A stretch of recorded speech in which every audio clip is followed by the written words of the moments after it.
Hello everyone and welcome back to the channel. Today we have another What's on the Shelf. So let's get on the shelf. First off we have Fallout, a post-nuclear board game. I like Fallout the video game, so that's the main reason I got Fallout the board game. I like the different starting characters and also that the map isn't explored at the beginning, so you're going through and flipping the tiles and fighting the different monsters and trying to complete the objectives. After that, we have Dune Imperium, which is a worker placement, deck building game where you are building your deck to get certain symbols, and then you can place your workers only on the symbol of the card that you played. It's kind of a little different take on worker placement and deck building. It's a pretty fun game. After that, we have In the Hall of the Mountain King, where you are taking these polyomino tiles and gathering resources and building a route into the mountain or mining the mountain, collecting these idols and taking them back to pedestals to score points. And yeah, it's been a little while since I've played it, but that's mostly what I remember from it. Then we have Rajas of the Ganges, which is a dice placement slash territory building type game. You have your own little village that you're building up and you're placing dice. And yeah, what's not to like about worker or dice placement games? After that, we have Sagrada, which is also a dice game. But in it, you get a card that has a pattern, and you're drafting the different colored dice to build a stained glass window.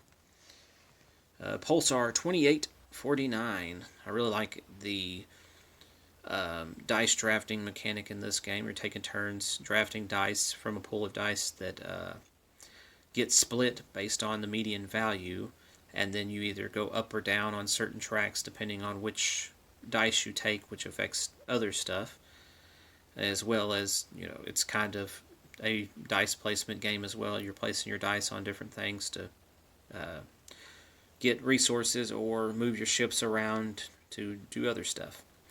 We have Zulkin, the Mayan calendar. My favorite part in this game is the worker placement on this as well, and how different it is, where on your turn you either place a worker or pull a worker, and the plastic gears on the board, as they turn, you can set up workers to potentially perform other moves in the future, which is pretty neat. And after that, we have Escape from 100 Million BC. I have not played this game in a while, but it was, or is, a cooperative game where you're stuck in 100 million BC with asymmetric player powers, and you're revealing tiles and trying to survive while finding the missing pieces of your time machine and repairing it so you could go back to the future.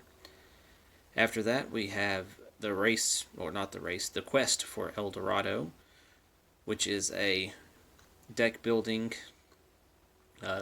movement game. You're moving your little guys across the map, trying to make it to El Dorado, the city of gold, and building your deck. And yeah, I don't know what else to say about it.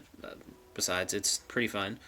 After that, sorry I had to make a little cut there, but next up we have Diceum, which is actually 4 games in one. It has a dungeon crawl, Diceum Dungeon, a racing game, Diceum Crazy Cup, which is like a wacky racers style game, Diceum Civilization, so it's like a city building game, and Diceum Shogun, which is a skirmish type game where one person's trying to defend the shogun as the samurai and the other is trying to abduct the shogun as the ninja. And in Diceum Dungeon, you're going through the dungeon trying to steal the Goblin King's crown, I believe, if I'm remembering correctly, before he returns. So you're fighting goblins, building up your character powers. And lastly, we have Ticket to Ride Europe. I'm sure most people know what Ticket to Ride is, but you are trying to complete routes between two different cities using cards, and with the Europe version of the game, you also get these train stations that let you go around people, so you're not blocked in certain spots.